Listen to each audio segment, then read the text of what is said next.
இப்ப சரிங்க சார், இப்ப இவ்வளவு இப்ப இதுல வந்து நாங்க இடஒதுக்கீடு கேட்கிறோம், உள் ஒதுக்கீடு கேட்கிறோம். சரி, இது பண்ண முடியாது கூட சொல்றா கூட வச்சுங்களா.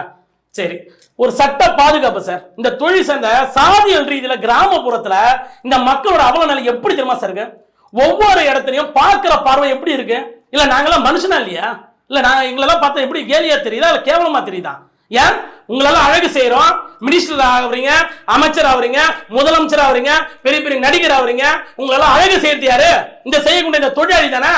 உங்களை ஒரு மனிதனா இந்த சமூகத்துல அழகா ஒரு சித்தரிச்சு ஒரு மனிதனை இன்னைக்கு வெளிப்படையாக சொல்ல நாங்கெல்லாம் கட்டிங் ஷேவிங் பண்ணா பரதேசி அலையணும். ஒரே ஒரு உன்னால கொரோனா டைம்ல மட்டும் இந்த 6 மாசம் வந்து சமூக சாத்தி இருந்தாங்க. எல்லாம் எப்படி இருந்தாங்க? அவங்களே முடிவெட்டி அவங்க ஷேவ் பண்ணிட்டு இருந்தாங்க. அப்ப இந்த தொழில் செய்யக்கூடிய ஒரே நிமிஷம், இந்த தொழில் செய்யக்கூடிய இந்த மக்களுக்கு உண்டான ஒரு எப்படி ஒரு பாதுகாப்பு கிடையாது சார் கிராமத்துல. சார் இங்க நகர்ப்புறத்துல நம்ம இருக்கிறோம் சார்.